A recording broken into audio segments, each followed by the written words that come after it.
We're talking about education, but as education is multifaceted, we could perhaps touch upon other aspects of life too. Really grateful and excited to have on the podcast today Harry Wachob. Am I pronouncing that correctly? Yeah. And he just has such an incredible background. 3 degrees from Cornell, undergraduate, master's, PhD, 10 years in Ithaca. I happen to be a fellow Cornellian, so I'm excited to hear Harry's story. You see in the background, that's actually Cornell right there behind Harry. And so Harry, would love to just start off by just hearing a little bit about your origin story, your background leading up to your time that you were at Cornell. I grew up in Western Pennsylvania, sort of in an lower middle class family. My father was a blue collar worker that worked in a steel mill. My mother was, at that point in time, was a 50s, 60s mold mother staying at home taking care of us. Portions of my life were associated with the Ohio River. From my house, I could see the Ohio River, but I also saw a 2-mile stretch of a steel mill. Whether that influenced what I wanted to be, but somewhere in my junior high, early senior high, I decided I wanted to be a metallurgist. And so that was the trek. Well, what do you need? Science and math. And I love science and math.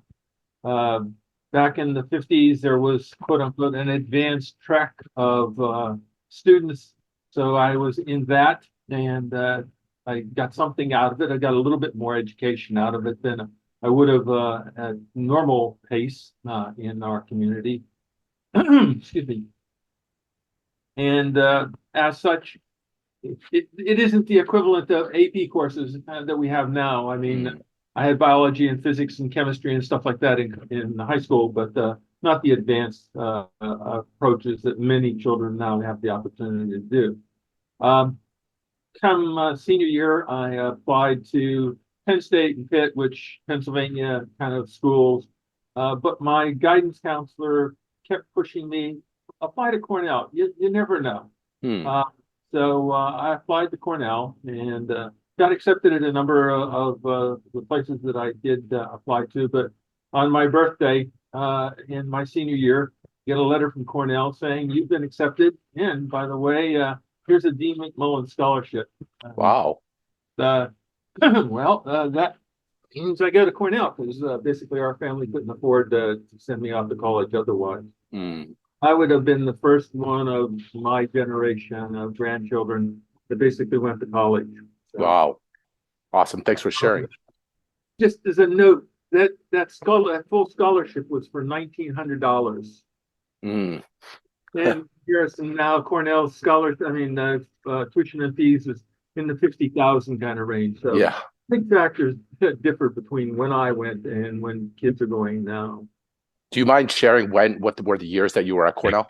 I went to Cornell from 1965 to 69 as an undergraduate, and then graduate degrees. I ended up finishing my doctorate in 1975, and the diploma says 76 because I missed by one day hitting it. So I ended up going to Cornell without ever going there, without ever seeing it. Sort of a new experience when I headed off to Cornell. They said, oh, we don't have metallurgy anymore. We're going to change the department into a material science group. But that's okay. Basically, you get to see polymers and ceramics. So that worked out pretty well. I got a couple other scholarships from Pennsylvania State, from Alcoa Aluminum, Wyman Gordon. So that plus working in labs and research facilities during the summer basically enabled me to pay for my education and not have to work during the school. So that was a big advantage at that point in time.